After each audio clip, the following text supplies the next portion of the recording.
So you put together a list of top 10 most influential songs that influenced you. We're going to go through that. When you sent me the list, I had a look through it and I thought, ooh. And I just kept going, oh, I like that. Oh, that's a nice one. So we'll go through them and you can tell me why you chose these particular tracks, because some of them, I've got a bit of a thing to go with it. So the first one on your list is Gimme, Gimme, Gimme by Blackfoot.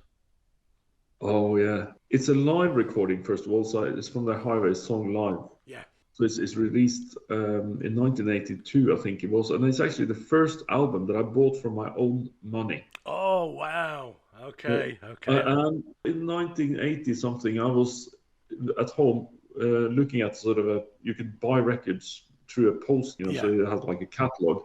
I was like a little tiny picture of the cover. I thought, what's this cover? Looks just insane, It's just. And I didn't know what sort of music it was. I never heard about Blackfoot. Right. At that point, I didn't know if it was jazz or blues or rock or whatever.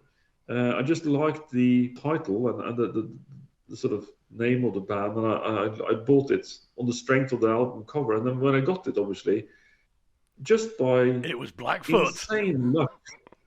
It's Blackfoot, and it sort of comes at you 1,000 miles an hour, and it's a southern blues rock music, and I absolutely adore it.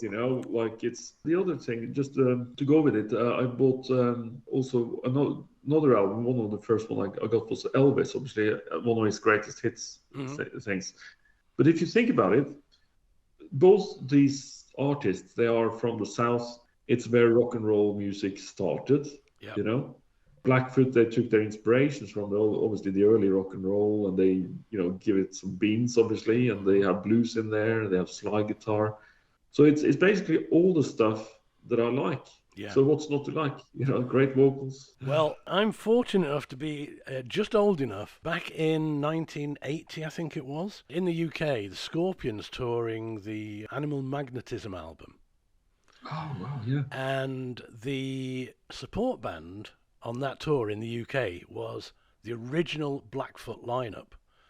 So it was Ricky Medlock, Jackson Spires, Charlie Hargrett, and Greg Walker. Wow. And to this day, I've been to hundreds of concerts. I've seen pretty much everyone I ever wanted to see live. Yeah. That performance by Blackfoot was one of the most incredible live bands I've ever seen in my life. That original lineup, they didn't stop for whatever 45 minutes they had to play.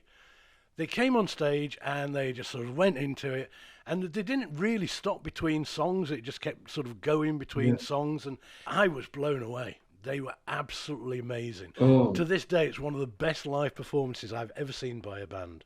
I think that they had a lot of things going for them, obviously, but they never kind of broke through the way they should have done. Not really. I don't know why, but I don't know what it was. They should have been massive. They should have been huge because that was such a good band.